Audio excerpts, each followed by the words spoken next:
You and your brother both directly asked your dad not to marry Camilla. Yes. Why? What really happened as Queen Camilla was compelled to drop the Queen title by King Charles. This is why a century-old monarchy was a thing of the past in no time. How is this event that has never occurred in the past also entangled with the US presidential election? We explain it to you in this video. As the stages and top tables of royalty are shaken by domestic drama inside management and administration, a nation trembles with it. It is also evident that for a nation as highly dominated by traditions as that of Great Britain, this could mean the general involvement of the young and old. A queen rightfully named by tradition was revoked of her title by the one person in the royal family she never expected it from. This surprising turn of events created an explosion in the media. According to tradition and natural succession, Camilla was posed to be the next queen of the United Kingdom and the 14 other Commonwealth realms as the wife of King Charles III. But due to some issues that revolved around the royal family regarding her position, she was made to step down from that privilege. Camilla Rosemary Shand, who later became Parker Bowles, was born on 17th of July, 1947. Her birth was at King's College Hospital, which was located in London. Camilla was raised in East Sussex and South Kensington in England and educated in England, Switzerland, and France. Her family split their time between their country house and 18th century residence, the Lanes in Plumpton, East Sussex, and their London house in South Kensington. Her parents were British Army officer-turned-businessman Major Bruce Shand and his wife, Rosalind, daughter of Roland Cubitt, 3rd Baron Ashcombe. In 1973, she married British Army officer Andrew Parker Bowles, but they divorced in 1995. Camilla and Charles were romantically involved periodically, both before and during each of their first marriages. Their relationship was highly publicized in the media and attracted worldwide scrutiny. In 2005, Camilla married Charles in the Windsor Guildhall, which was followed by a televised Anglican blessing at St. George's Chapel in Windsor Castle. From their marriage until Charles's accession, she was known as the Duchess of Cornwall. On 8th of September 2022, Charles became king upon the death of his mother, Queen Elizabeth II, with Camilla as queen consort. Charles and Camilla's coronation took place at Westminster Abbey on 6th of May 2023. Her baptism was on the 1st of November 1947, and it took place at St. Peter's Church, Firle, East Sussex. During her childhood, Shand became a powerful reader through the influence of her father, who used to read to her in many occasions. She grew up with pets like dogs and cats, and at a young age, she learned how to ride a horse when she had joined pony club camps. She was so good at it that she kept going on to win rosettes at community gymkhanas. According to her, childhood was perfect in every way. Biographer Giles Brandreth describes her background and childhood as follows. Camilla is often described as having had an Enid Blyton sort of childhood. In fact, it was much grander than that. Camilla, as a little girl, may have had some personality traits of George, the tomboy girl among the famous five. But Enid Blyton's children were essentially middle-class children, and the Shands, without question, belonged to the upper class. The Shands had position, and they had help in the house, help in the garden, and help with children. When she was 5, Shand was sent to Dumbrells, a co-educational school in Ditchling Village. From the age of 10, she attended Queen's Gate School near her London home. Her classmates at Queen's Gate knew her as Milla. Her fellow pupils included the singer Twinkle, Lynn Ripley, who described her as a girl of inner strength, exuding magnetism and confidence. One of the teachers at the school, the writer Penelope Fitzgerald, who taught French, remembered Shand as bright and lively. Shand left Queen's Gate with 1 O-level in 1964. Her parents did not make her stay long enough for A-levels. Age 16, she attended the Mont Fertil, finishing school in Tolochenaz, Switzerland. After completing her course there, she studied French and French literature at the University of London Institute in Paris for 6 months. On 25th of March 1965, Shand was a debutante in London, one of 311 that year. After moving from home, she shared a small flat in Kensington with her friend Jane Wyndham. She later moved into a larger flat in Belgravia, which she shared with her landlady Lady Moira Campbell, the daughter of the 4th Duke of Abercorn, and later with Virginia Carrington, daughter of the 6th Baron Carrington. Virginia was married to Shand's uncle Lord Ashcombe from 1973 until 1979, and in 2005 became a special aide to Camilla and Charles. Shand tried to expand her active service and professionalism by working as a secretary for a lot of firms in the West End. She also worked as a receptionist for the decorating firm Sybil Colfax and John Fowler in Mayfair, but sadly, She was fired from the job after she came in late, having been to a dance. Shan continued to ride and frequently attended equestrian activities. She also had a passion for painting, which eventually led to her private tutoring with an artist, although most of her work ended up in the bin. Other interests were fishing, horticulture, and gardening. Camilla Parker Bowles married Prince Charles in 2005, but this union sparked mixed feelings amongst the public. Some part of the people still missed Princess Diana, while others were not that much sure about Camilla assuming the position. Over time, Camilla won hearts with her charity work and genuine nature. She carried out public engagements representing the monarch and was the patron of numerous charities and organizations. Since 1994, she had campaigned to raise awareness of osteoporosis, which had earned her several honors and awards. She had also campaigned to raise awareness of issues such as rape, sexual abuse, illiteracy, animal welfare,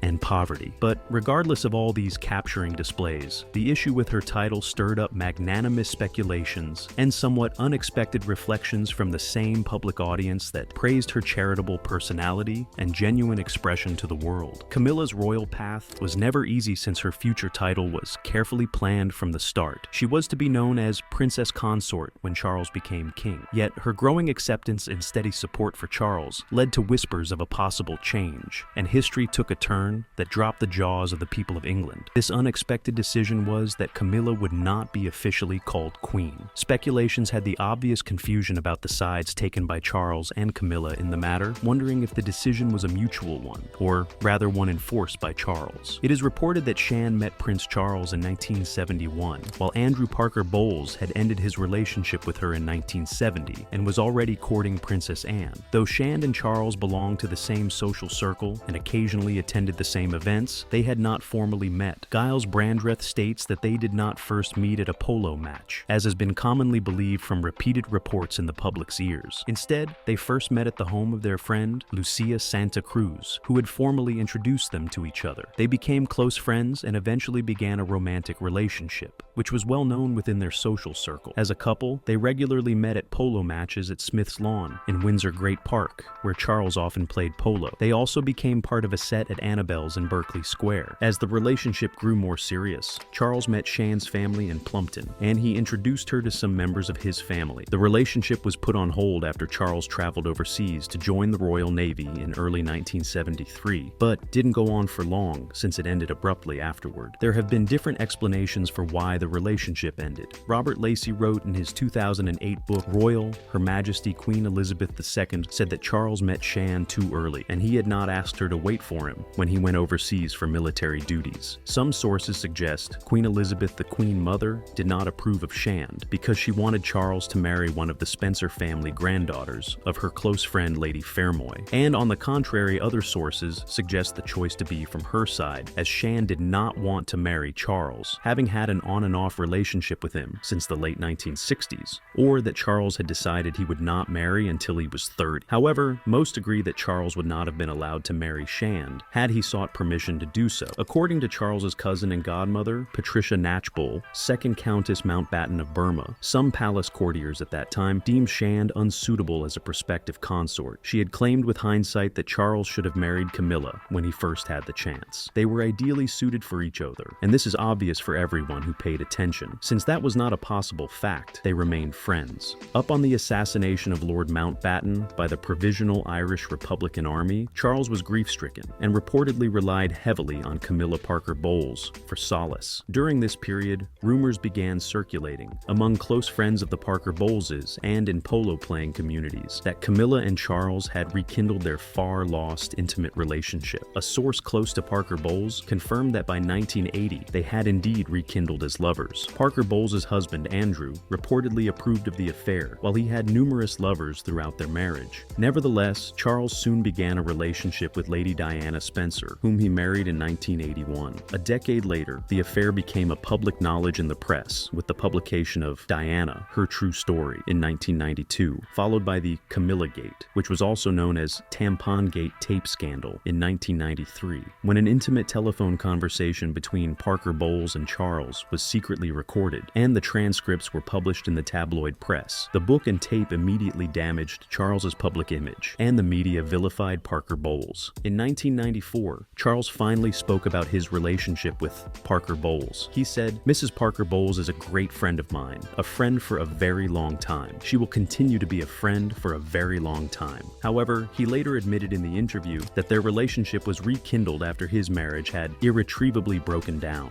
in 1986. Following both of their divorces, Charles declared his relationship with Parker Bowles was non-negotiable. Charles was aware that the relationship was receiving a lot of negative publicity and appointed Mark Bolland to enhance Parker Bowles' public profile. In July 1997, she was involved in a car accident while driving to Highgrove House, but neither she nor the other driver sustained any major injuries that day. Parker Bowles occasionally became Charles's unofficial companion at events. In 1999, they made their first public appearance together at the Ritz London Hotel, where they attended a birthday party for her sister. About 200 photographers and reporters from around the world were there to witness them together. In 2000, she accompanied Charles to Scotland for a number of official engagements, and later, in 2001, she became the president of ROS, the Royal Osteoporosis Society, which boldly introduced her to the public. Parker Bowles later met Queen Elizabeth II for the first time since Parker Bowles and Charles's relationship was made public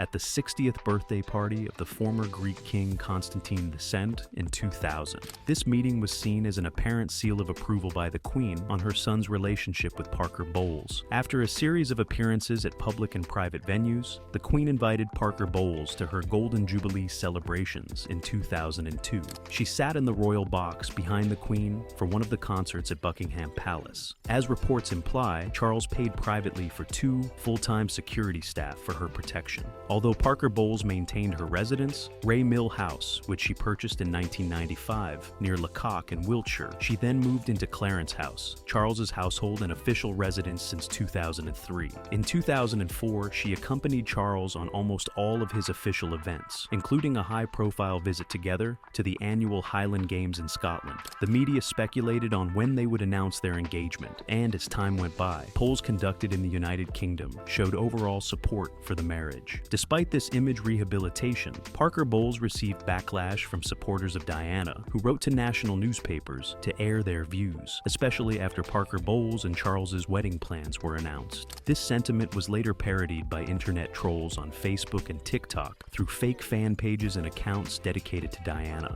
In 2023, The Independent named Camilla the most influential woman of 2023 in its influence list, and her name appeared on the list again in 2024. Camilla never wanted to be a princess, much less a queen. Born into a well-connected family, she lived a quiet life. When her relationship with Charles became public, she faced intense backlash. And for this transition, the public's opinion was unforgiving. Regarding the appearance of Camilla on the table of the royal management, it is tough to imagine trying to make history while being constantly compared to Princess Diana. Camilla wasn't just stepping into any role. Even though she was taking on a deeply sensitive position, the public wasn't ready to forgive or forget the past, which made her path to acceptance anything but smooth. It took years for people to warm up to her, and even way longer before she was seen as a potential queen. This turn of events sparks the question which wonders why, after all this time, she was forced to drop a title she seemed poised to claim. For someone like Camilla, being part of the royal family is more than just fancy titles. It's about upholding traditions while moving with the times. Camilla has always balanced respecting the past and representing a modern monarchy. This recent decision sparked a lot of curiosity among spectators. It is clearly seen that this isn't just about titles or hierarchy, but rather the soul of the British monarchy and keeping an ancient institution relevant in today's world. Within the royal family, every decision, every move, every title is carefully crafted to present a specific image to the world. The monarchy has survived for over 1,000 years. By adapting and changing with the times, this latest shakeup might just be part of a bigger plan. Perhaps this was less about Camilla personally and more about managing public expectations. With Charles now king, there's a need to solidify his reign and focus on his vision for the monarchy's future. Dropping the Queen title might have been a way to avoid public controversy, ensuring a smoother transition for the new era. What's intriguing is the power play behind all of this drama. It might seem simple, but experts think Charles made a strategic move by making Camilla a consort, not a queen. He focuses on his reign. Is Charles trying to make himself the center of attention? Camilla still plays a key role. Royal marriages always balance love and duty. Queen Camilla was forced to drop the Queen title by King Charles. It's rare for a royal to shake up centuries-old traditions, but the king did it anyway. When Queen Camilla was reportedly forced to drop her title by King Charles, it caused a stir in the public mind, and it was speculated that this unexpected and traditionally unimagined move might not just be a royal drama, and that it could mean way more than that. This extra suspicion about the new development in the family tradition is said that it could reveal deep changes within the monarchy itself. In the royal world, titles are important signatures of status, not just old-fashioned names. Rather, they carry traditional responsibility and power. Camilla's decision to not be queen is claimed to be mostly emotional, since she supported Charles for years, ready to step up to the throne on his side. Yet, contrary to that notion, maybe letting go was a relief from constant scrutiny. These major events which mark history put the monarchy's future in question. Speculators believe that this decision can go as far as shaping the future of the monarchy. Camilla's legacy is tied to this decision. She's been a supportive presence in Charles's life. She represents the complexities of modern royalty, a woman at the heart of the British monarchy. By stepping back, Camilla might redefine what it means to be a royal consort today. Her decision could strengthen her role, focusing on her passions without royal expectations. The monarchy is changing perhaps more than ever before. King Charles, with Camilla by his side, is navigating a complex world. This transformation could lead to a more modern monarchy, or keep tradition strong. This begs the question that the future of the monarchy hangs between the extremes of modernization or that of a sustained tradition. In recent years, there's been talk that King Charles wants to slim down the royal family. He might focus more on direct heirs and fewer working royals. This could help make the monarchy more affordable and relatable to the public. Charles might be focusing on his reign and his son Prince William to ensure the monarchy's survival. I will bear unto you as your liege man of life and limb, so help me God. Camilla's choice to drop the queen title might be part of this effort to show a more modern royal family. Camilla may not be queen, but her influence remains strong, and her role as consort could shape the monarchy's future in an unexpected manner. Charles, known for his views on climate change and architecture, steps into the spotlight. He's now the king making decisions for generations to come. The role Camilla plays in this whole new arrangement is confusing, as it doesn't confirm her direct involvement in shaping the monarchy. The monarchy needs public support to keep its status and influence. Camilla faced opposition, but has gained more acceptance over time. Yet dropping the queen title while in this theme might be a way to keep that growing goodwill. But it is uncertain if this makes the monarchy more relatable or show a reluctance to change. Camilla's role is key in bringing the balance between tradition and modernity in the monarchy. The changes in the royal family don't happen in a vacuum. The British public and the world have strong opinions about the monarchy. Camilla's decision to drop the queen title has changed how people see her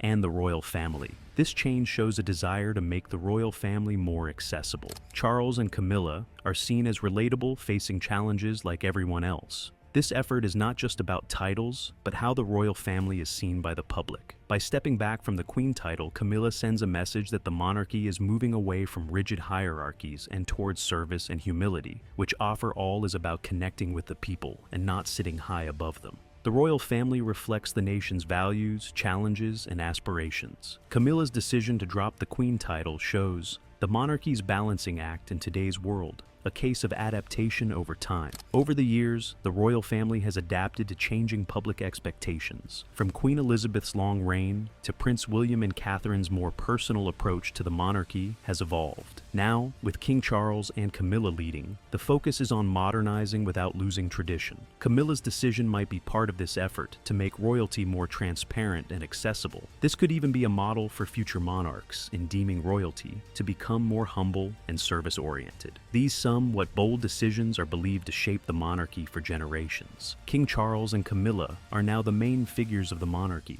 but the next generation is waiting. Prince William and his wife Catherine are taking on more roles and becoming more visible. William is being prepared to take the throne one day, and his leadership style is likely assumed to be different from his father's ways. In this picture, Camilla's role as consort might focus more on supporting Charles and letting the younger royals shine. The British monarchy is one of the oldest and most storied institutions. Tradition is at its core, but modern pressures have forced it to evolve. The monarchy has changed in once unimaginable ways. Camilla's decision to drop the queen title is part of a long line of changes to keep the monarchy relevant. Thinking about the monarchy's future, the public is in between blocks regarding the fact What portion of the tradition needs to be sacrificed for the important change to take place in the great family tree of the British monarchs? This confusion is the everyone's desire to be cleared. The British monarchy is at a crossroads. Camilla's decision is a symbol of the bigger changes in the royal family, but change also brings new opportunities, and the monarchy is showing it can evolve while keeping its core values. This new era could change the essence and concept of royalty. King Charles and Camilla are leading the way to a more modern, accessible, and service-focused monarchy. They're keeping the traditions that have lasted for centuries. Yet on the other hand, Camilla's decision is sought to make the monarchy more relatable, and the possibility that it may lead to more changes in the royal family is of significant concern, for this may mean more for the British monarchy's future. On top of all this, one thing is certain: the story of King Charles and Queen or Princess Consort Camilla is far from over. Camilla's decision to forgo the Queen title may seem personal or strategic, but it could have big implications for royal protocols and how the monarchy works in the future. The monarchy has always stood for stability and continuity, but every change prompts adjustments within the royal household and beyond. Camilla's decision could set a precedent for other royals. The monarchy has always had strict hierarchies with titles showing status and duties. If Camilla, after decades in the spotlight,